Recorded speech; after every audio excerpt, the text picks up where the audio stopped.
You're listening to Menopause Natural Solutions, Episode 69, Endometriosis and Peri-Menopause.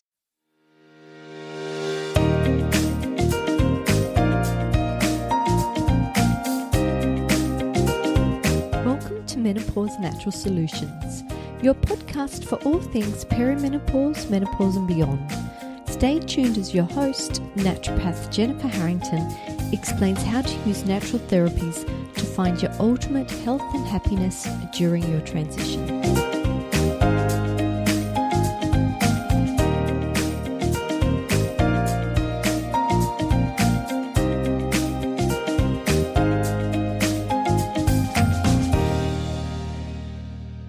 Hi ladies, it's Jen here.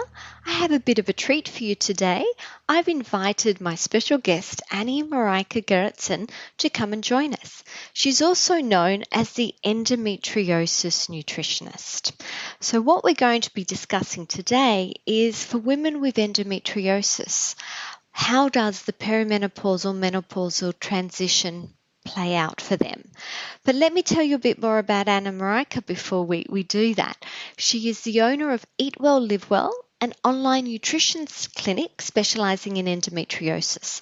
She helps women with endometriosis understand the role that their current diet plays in the severity of their symptoms, develops personalized nutrition plans for them, and coaches them through the diet changes towards a sustainable way of eating to manage their symptoms. So Anne-Marjike, welcome to Menopause Natural Solutions. Thank you. Really good to be here and to talk to you about what we're going to talk about today. Yes, well, endometriosis affects so many women. Yeah. And I know that for you, this is your passion. You're the endometriosis nutritionist, so you're the right person to be talking to today. Yep. How does the menopausal transition affect the woman's endometriosis? Big question, and we'll talk about that throughout the whole I need the whole podcast to answer that one question. First of all, I want to say endometriosis is a very complex disease. It's a chronic disease, and it involves many different body systems. Traditionally, endometriosis is perceived as a disease of hormones. And although it's hormone dependent, but it actually is not caused by hormones as such. Women with endometriosis don't have different hormone levels or more of certain hormones. It's not one of excess estrogen. It's not one of lack of estrogen. It's just the estrogen in particular causes some of the symptoms because the endometrial-like tissue in your body responds to estrogen the way it does in your uterus. But if we just looked at that and said, well, that it's a hormonal disease, then things like Mirina's, even full hysterectomies would solve the problem, would make all your symptoms go away. And they don't. In fact, most of my clients come to me, they've been put on the pill, they've been given Mirina's, and they don't see any difference or actually see their symptoms get worse. And so even managing estrogen levels will not necessarily improve the disease. And it is a chronic disease. So chronic diseases don't just stop when you change, you go through the menopausal transition. You're still with that disease. And I think it's important that we look at what's really what I call the engine behind endometriosis. It's not the cause, because we don't know what the cause is, but what keeps that endometriosis going, what keeps it spreading, what keeps it growing, because if we understand the engine, that will not change when you go through the menopausal transition. Sounds like a good segue. So what is the engine? I just didn't want to give it away straight away. So really the engine behind endometriosis is inflammation. chronic systemic inflammation. So you're constantly inflamed and it's everywhere. And that means that, well, first of all, we have a couple of steps back in terms of what is endometriosis. And often it's said, oh, it's endometrial tissue outside the uterus. Well, not quite. It is endometrial-like tissue outside the uterus, adhering to tissues and organs. And the important part here is endometrial-like. The cells that are in the tissue are different, very similar, but crucially different to the endometrial tissue inside your uterus. For example, it cannot support an embryo. So the tissue that grows outside your uterus does something similar in the sense that it adheres, it grows with your cycle, and then when you menstruate, you bleed, it bleeds, it sheds. But other than that, it's not the same as in your uterus. And that kind of indicates why we still don't really know what's causing it. There's a theory that it's like when you have your period, some of the blood and the tissue flushes back through your fallopian tubes into your pelvic area, but then you would expect that tissue to be the same because it is literally endometrial tissue that gets into your pelvic area. It would also mean that if you have a partial or a complete hysterectomy, that endometriosis stops. And it doesn't. So we don't know what causes it. Once we know, we can look for a cure, but we, for now, look at management. And management, for me, from a nutritional point of view, is about inflammation and reducing the inflammation, because that makes it harder for those cells that are in your wherever cavity they are. They can be in your pelvic cavity, they can be in your abdominal cavity. We've seen endometriosis on lungs, on the heart. It's even found in the brain. So, it's throughout your body. But when you have this constant inflammation, it creates this beautiful, warm, welcoming environment for these cells to adhere and grow and do what they do, unfortunately. So inflammation is the key. It sounds like it's more fuel to the fire. It sounds like it's something that really just grows in intensity as time goes on. Yes, because if you imagine when you have your period, your body has this beautiful system of getting rid of the blood and the tissue. Right? It goes out your vagina, and then your uterus is clear, clean, ready for the next cycle. But if you have endometriosis on anywhere outside your uterus, whether it's on your ovaries or it's on your bowel or it's on your stomach or your bladder or on your spine or wherever it's found, once in your cycle, when you bleed and shed, that blood and that tissue ends up just in your body. It stays in your pelvic cavity or it's in your abdominal cavity.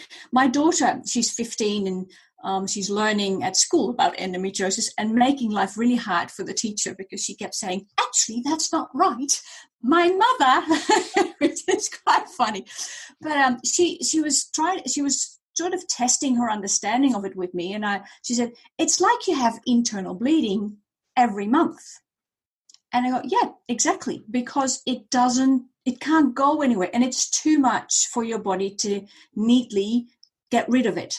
And that's one of the reasons you have pain in other areas than your uterus, or because that tissue and that blood is in your abdominal cavity or your pelvic cavity, and it touches organs and tissues that are not meant to be touched by things like blood and tissue. So that creates reactions, that creates pain. And not all of that sort of shedded blood and tissue will be removed. And those tissues are made up of cells. Those cells are in your body. They will find other places to adhere and to grow. And that's why your endometriosis progresses.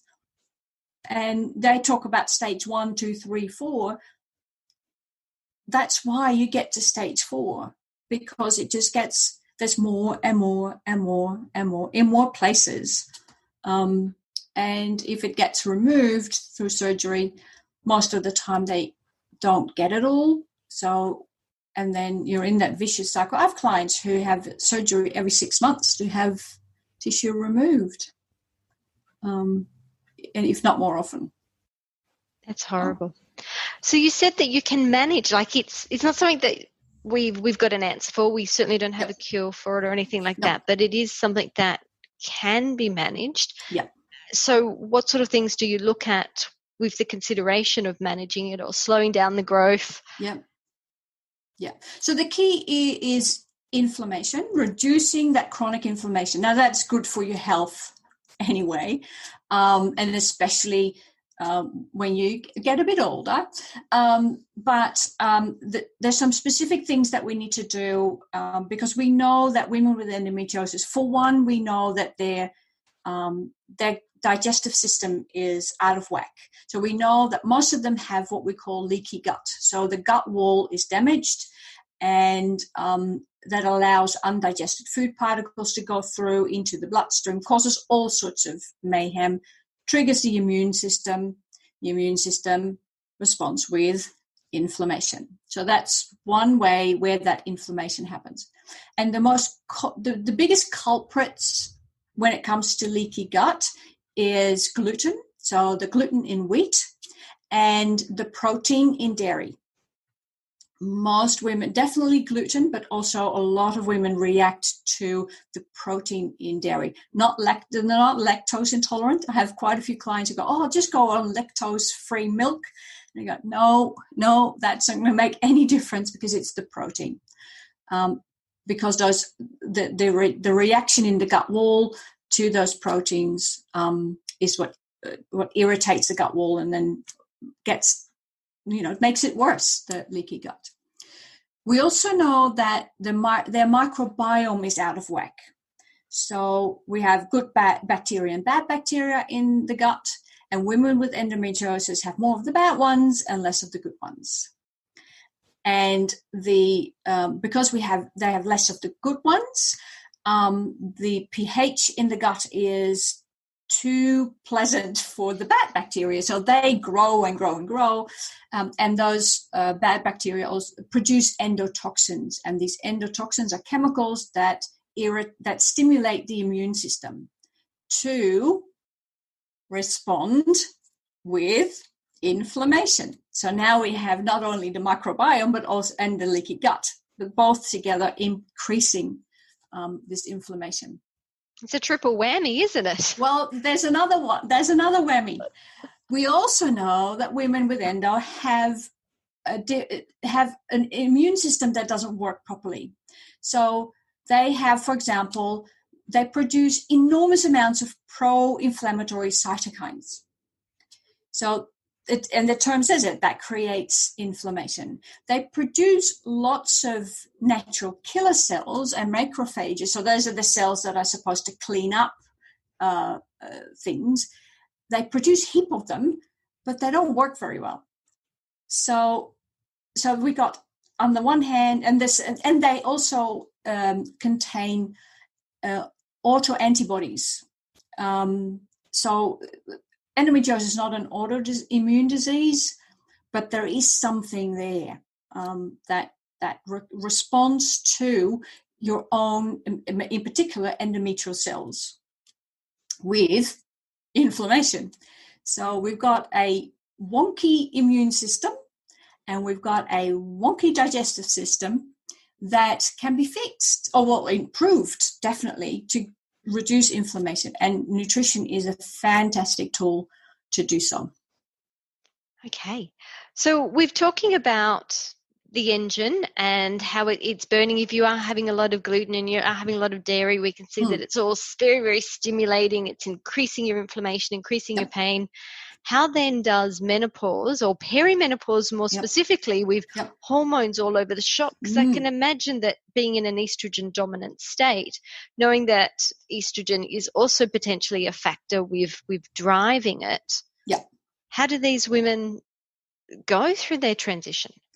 Yes. So I think that can be a really frustrating experience, because often you get told that menopause will fix it, right?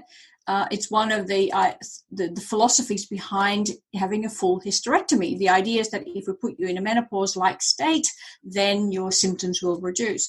And a lot of women going through perimenopause in particular, because you can have really high levels of estrogen, they find themselves all of a sudden in a lot more pain. And they go, I'm supposed to get better. And so that's one thing, is that you can find that it actually intensifies and it gets worse. There might be times when you go, oh, actually, especially if you're missing your period, so it becomes irregular, so you might skip one. That might bring some relief. But the pain is that reduces the pain from the bleeding and the shedding, but still the tissue hasn't been removed. It's just not bleeding and shedding at this point in time. It's still growing because of your inflammation. And so it might be then that the next time you have extra high levels of estrogen, your body has produced more sites of endometriosis and more tissue, so you have more shedding, more bleeding. So that really gets quite severe. And so it can be even harder during perimenopause than it has been up till then in your life. That's not good news at all. So we're talking about management. I'm going to backtrack. We did talk about dairy. Yep. We did talk about gluten. I can only assume that sugar is also very, very pro-inflammatory and something that you want to tackle. Absolutely. It's whole food, nothing processed. We look at specific foods like omega-3 foods, turmeric, lots of foods that we know are anti-inflammatory, no alcohol, no chocolate. Some of my clients find that really hard. And not so much because of the chocolate, but more because of the sugar in the chocolate. So really an anti-inflammatory diet. And that can really make a difference, and especially if you have migraines also, or all of the digestive symptoms disappear, because it's not just about pain. There is bloating, there is constipation or terrible diarrhea that really means you have to park yourself next to the toilet for days on end, flatulence. So some of the symptoms actually I recognize, because I've been through the menopause transition, so I recognize those symptoms as going through it. Yes. But also things like migraines, brain fog, and terrible fatigue. They are related to the reaction to the gluten and the dairy protein, and to the inflammation. Yes, and as you mentioned, all of those symptoms are also menopausal transition related. Yeah. So it would just, I can imagine, build and build and build. Yeah. I know one thing that I also always make sure of, and that is a bit of a challenge when you look at managing menopausal symptoms, is we remove everything that contains phytoestrogens, because we don't want to add more estrogen to the system. And that is often something we do when we go through the menopausal transition, is start to up the estrogens because our body produces less. And that could be, when you're looking at managing some of the symptoms, that could be an issue or something to really cleverly think about, is because it will potentially reduce some of the symptoms that you're having because of your transition, but it might increase your endometriosis symptoms. See, I like the point that you made about the microbiome, though, because there's a part of the microbiome, the estrobolome, which you could really focus on that. And I know broccoli is one of my favorite foods and one of my favorite supplements for helping with that, with the DIM and the calcium diglucarate, all of these sort of components to help improve and to increase your estrogen clearance if you are struggling really with estrogen dominance. But we know with the transition, it's nothing's predictable anymore. No, you're estrogen dominant today and not the next day. I know. It's all over the shop. But it's really interesting to hear you say that menopause doesn't fix everything. No, because most of the symptoms that you have that we put with endometriosis are not endometriosis symptoms. They are symptoms of your gut not functioning optimally. They are symptoms of your microbiome. One of the biggest improvements is, and always, as soon as I get clients to stop taking gluten, if they are bloated, if they have issues with constipation or diarrhea, that one client overnight improved, and we say that it's your endometriosis, but really it just happens to be a gut problem that is interacting with your endometriosis, but your endometriosis is not causing your bloating. So by looking at fixing your digestion and improving your immune system, a lot of the symptoms that we assume are endometriosis caused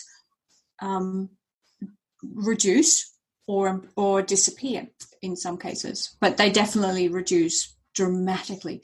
And many of the clients then after a while sneak in some gluten, for example, just to see, or just because they're somewhere and somebody cooked and they, couldn't avoid it. And most of them then say, I paid for that. It's a good lesson to learn, though. Oh, absolutely. And I always say, listen, do it, try it.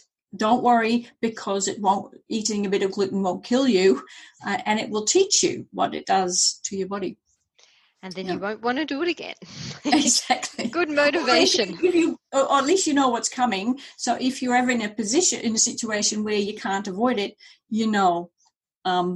something will happen. Oh, no. Yeah. Well, this sounds so fascinating. Some of your thoughts around what happens with endometriosis, with menopause, I haven't really heard before. So if there's women out there who are in the same boat as me who went, I haven't quite thought about it in quite that way, how do they get in contact with you? How do they reach out? What do you do? How do you work? How do I work? I don't necessarily focus on menopause and endometriosis. The majority of women that seek help are 25 to 35, because a lot of them come because they want to fall pregnant. That is a big issue. But the approach is the same. And it means if you want to look at nutrition for your endometriosis, it's about looking very closely at your whole diet, your whole health profile, and then making the changes and replacing foods that contain gluten and dairy and any phytoestrogens with foods that will reduce your inflammation. And I spend a lot of my time helping my clients to make those changes. I can tell them what to do, but they find the actual change quite hard.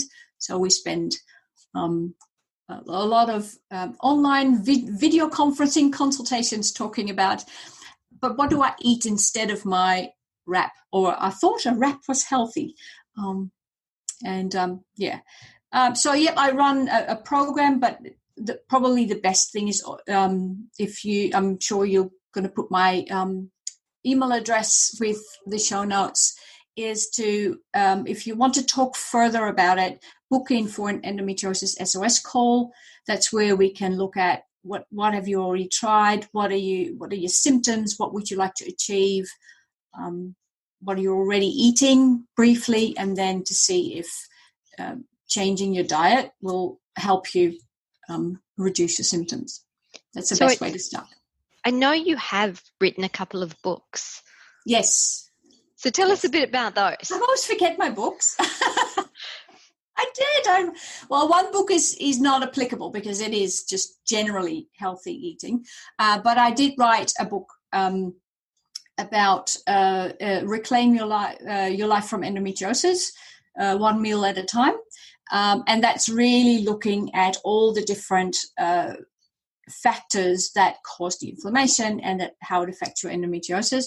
It contains recipes. It contains suggestions for specific nutrients to have more of, potentially looking at supplements. So that book is available on Amazon as in a Kindle version. It's not in hard copy because America is not printing anything. But once that opens up again, and then you can also order a paperback copy. It's also, you can find it on my website, the link to it. And your website is? eatwelllivewell.com.au, or you can search on the Endometriosis Nutritionist. Fantastic. Well, you've certainly opened my eyes today. Was there any final thoughts that you wanted to leave the listeners with if they are struggling with endometriosis at this time? If you want to have just a taster of how much better you can feel, is remove gluten. Just for a couple of weeks, take out everything that contains wheat. Look for gluten-free recipes. Pretend for a while that you have celiac disease. That's how most people know the connection with gluten and celiac disease. And just notice how you feel. It is not the only strategy. It is an important strategy. There's a lot more you need to do to deal with other symptoms, but you will feel $1 million different. It really, it is, and that is just the beginning. So it just gives you a taste for what you can achieve by changing what you eat. We've kind of bypassed the elephant in the room, and that is something that you've mentioned with endometriosis. A lot of women do have surgery. You've got a woman that goes every 6 months, which is horrible, but a lot of women also during perimenopause, the bleeds get heavier, they get longer, and if things really are playing up, they do look at surgical options. Yep. And I know that's something that both of us do a fair bit of is preparation for surgery. Yeah. So I know at one point you had a course for that. Do you still have that available? I do have. It's available for my clients. So it sits with when they start to work with me. That is a resource that I provide them with. And I haven't made it available just generally to the public because I find it really important that it's embedded in what we're already working on. And they get it, and they see the specific things they need to do differently in the weeks leading up and the weeks after for the recovery. But the essence is to go on an endometriosis diet. It just ramps up leading up. So at the moment, I only provide that for existing clients because they're already on that journey and they already have developed the skills and the understanding and change the habits to get them in the best place. And that's fair enough. And you're there to support your current clients as they're going through that. So that totally makes sense to me. Well, I guess the only other thing that I would do that we haven't discussed is pelvic physiotherapy. I do have a very soft spot for pelvic physiotherapists. Yep. Even though they can cause a whole lot of pain, but they do a whole lot of good with the work that they do. Are there any other treatments outside of nutrition that you tend to recommend? I don't know enough about other treatments to really recommend anything. I know that some women find a lot of benefit in acupuncture, yoga, and it's because it's such a complex disease. I think it is really important that you find your mix of approaches. Exercise is absolutely key.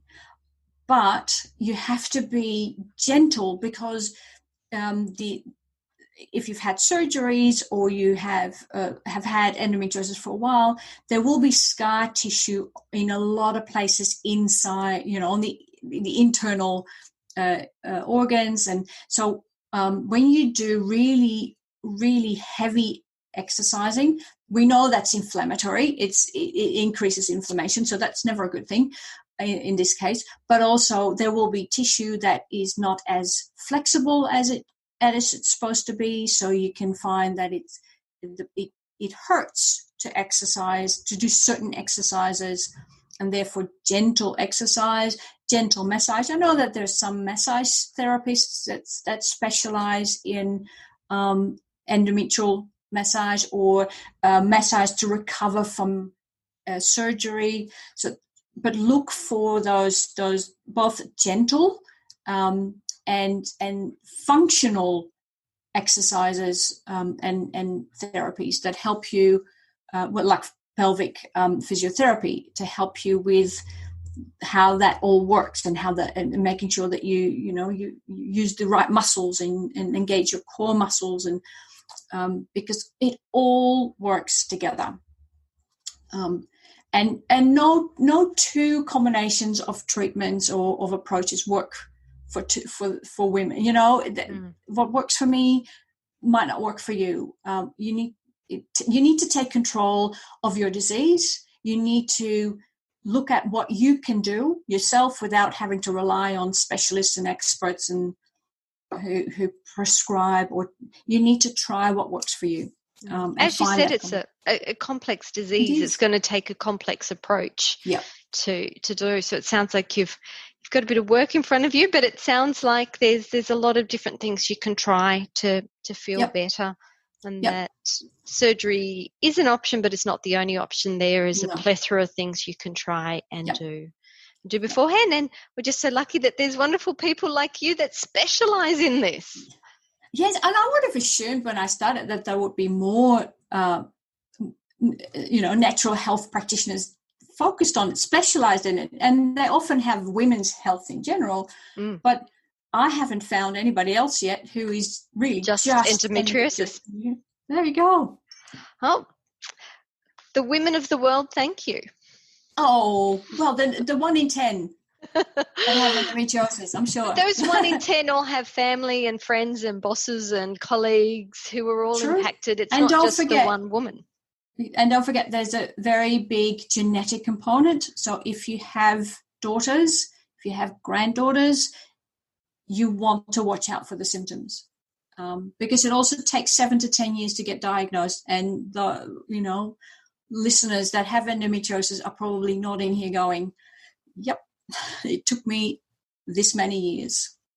Thank you. And everybody, bye for now. Okay, thank you. Thank you so much.